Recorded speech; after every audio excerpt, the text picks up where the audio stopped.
بسم الله الرحمن الرحيم.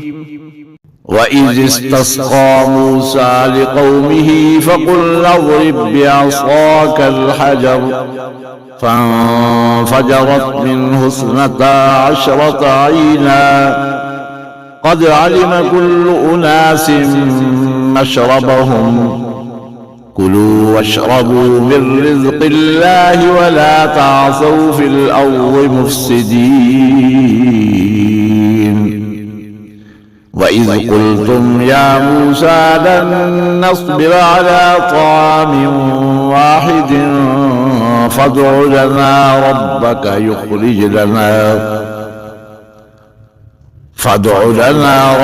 يخرج لنا مما تنبت الأرض من بقلها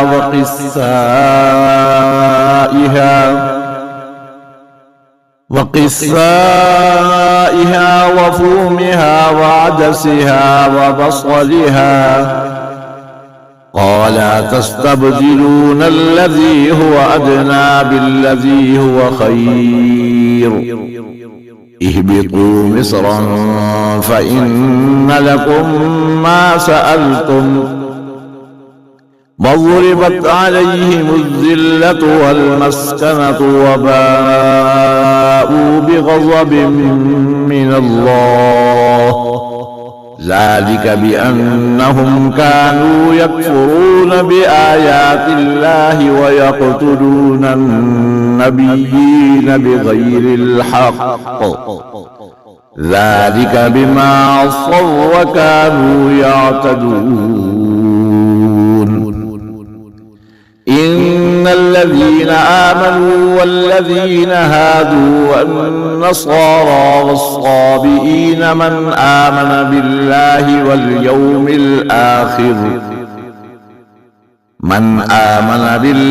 واليوم الآخر وعمل صالحا فلهم أجرهم عند ربهم ولا خوف عليهم ولا هم يحزنون. وإذ أخذنا ميثاقكم ورفعنا فوقكم الطور خذوا ما آتيناكم بقوة واذكروا ما فيه لعلكم تتقون. ثم توليتم من بعد ذلك فلولا فضل الله عليكم ورحمته لكنتم من الخاسرين. ولقد علمتم الذين اعتدوا منكم في السبت فقلنا لهم كونوا قردة خاسئين فجعلناها نكالا لما بين يديها وما خلفها وموعظة للمتقين. وإذ قال موسى لقومه إن الله يأمركم أن تذبحوا بقرة قالوا أتتخذنا هزوا قال أعوذ بالله أن أكون من الجاهلين. قالوا ادع لنا ربك يبين لنا ما هي قال إنه يقول إنها بقرة لا فارض ولا بكر عوان بين ذلك فافعلوا ما تؤمرون. قالوا ادع لنا ربك يبين لنا ما لونها قال إنه يقول إنها بقرة صفراء فاقع لونها تسر الناظرين.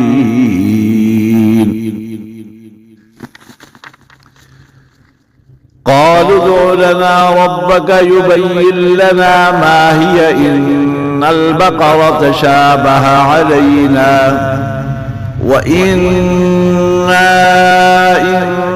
شاء الله لمهتدون. قال إنه يقول إنها بقرة لا ذلول تثير الأرض ولا تسقي الحرث مسلمة لا شية فيها. قالوا الآن جئت بالحق فذبحوها وما كادوا يفعلون.